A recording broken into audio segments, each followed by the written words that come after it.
Look, there she goes, that girl is so peculiar. I wonder if she's feeling well. We're dreaming from her look, and her nose stuck in a book. What a puzzle to the rest of us is Belle. I grew up watching the one and only Beauty and the Beast, a story about a curious young woman, a misunderstood beast, and a library that seems to hold endless adventure. And when I was younger, I thought Belle dreamed of living and escaping her little village. But today, I think she was searching for something much greater. Not another place to live, but another way of seeing the world. Because if Belle lived in our world today, perhaps people wouldn't call her peculiar just because she loved reading books. But people will call her peculiar because she thinks before she judges. Greetings to our honorable judges and my future Jakartans. My name is Salsabila Callista from 35 Senior High School, Jakarta. And today, I invite you on a journey beyond the pages. Because we will discover why the future of Jakarta will not be shaped merely by those who read the most, but by those who understand the deepest. Because today, reading is no longer just about turning pages. Every day, millions of headlines scatters across our screens or even phones. And AI answers our questions within seconds. Information has never been easier to access, yet understanding has never been more difficult. We no longer live in a world that suffers from a lack of information. We live in a world that is overwhelmed by it. And research is beginning to translate why.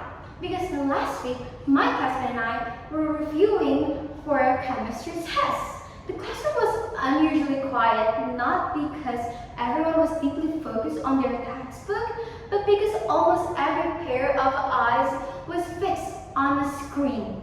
Within seconds, difficult chemical equations turned into a neat explanation generated by artificial intelligence or AI.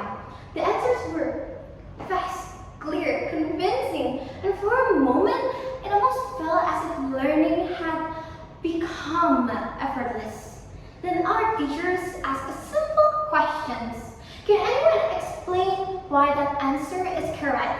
The room fell silent, not because we didn't have an answer or we didn't know the answers, but because we had never really questioned it. That was the moment I realized something. Perhaps the greatest challenge facing my generation is no longer finding the information, it is thinking beyond it. According to the OECD's PISA 2022 assessment, Indonesia scored 359 in reading literacy, despite more than 96% of the nation being able to read and write. The challenge, therefore, is no longer whether we can read, it is whether we can interpret, evaluate, and question what we read. And that challenge has become even greater in the age of artificial intelligence. Technology can provide, but it cannot replace the curiosity, it cannot replace judgments, and it cannot never replace the courage to ask why, and why. So the question becomes, if information is everywhere, who is preparing us to think? The answer does not begin with faster technology. It begins with deeper literacy. Not the kind of literacy that simply teaches us to recognize words, but the kind of that teaches us to question them, to connect with them, and transform them into wisdom. Because the leaders who will shape Jakarta's next 500 years will face challenges far greater than memorizing facts. They will navigate AI, misinformation, climate change, and decisions that have no answers key. And every one of those challenges remain the same ability to think critically before acting. And that is why building a reading culture is no longer just an educational mission, it is a leadership mission. And leadership begins with small habits.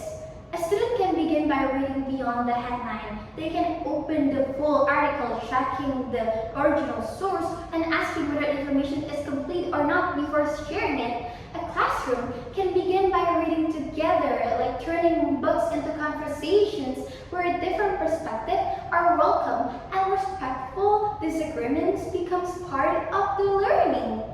And every learner can choose to read with AI, not for AI, using technology to explore ideas or even challenge assumptions and deepen our understanding, instead of allowing it to replace our curiosity.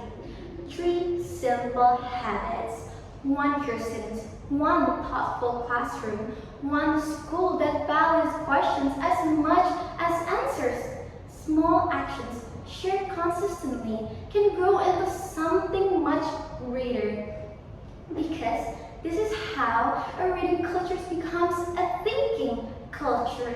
And a thinking culture becomes a leading generation. Imagine a Jakarta where young people no longer measure intelligence by how quickly they find an answer, but by how thoughtfully they evaluate that answers. Where libraries are not simply places to borrow books, but places to exchange ideas. Where classrooms celebrate not only the correct answers, but courageous questions. And that is the Jakarta we should build.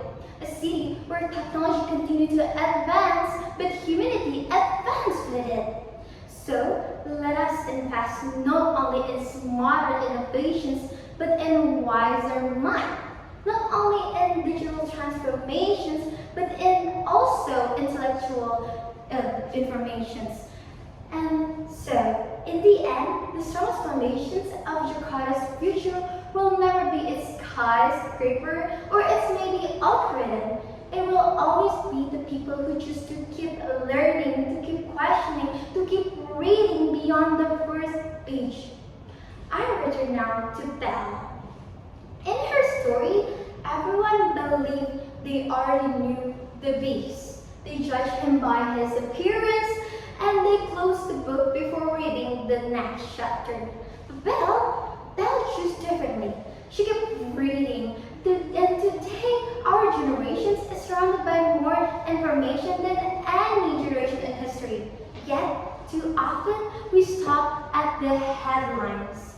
The first answers, the first impressions. Unlike Belle, we are tempted to believe that the first page tells us the whole story.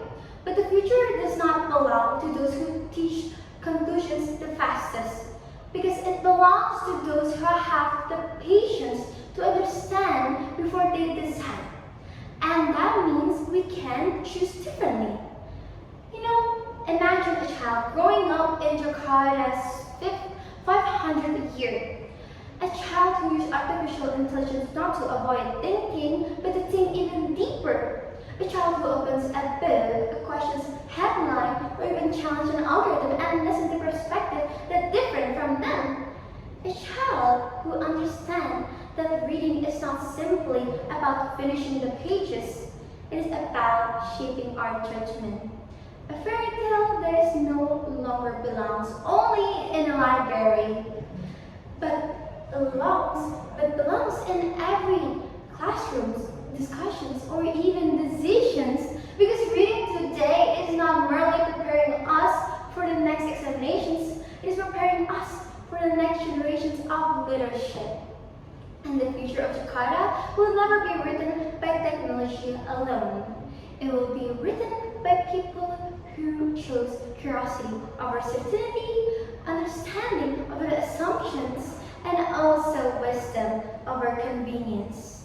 So, let us keep reading, let us keep questioning, let us keep thinking, not only beyond the pages, but beyond the first impressions, so that one day, when history writes the story of Jakarta's next 500 years, it will tell the story of a generation that did not simply collect information, but transformed it into wisdom. And maybe, just maybe, Belle will no longer be remembered as the peculiar girl who loves reading books. She will be remembered remember as the first leader who taught us that the greatest stories are discovered by those who never stop reading. Thank you very much.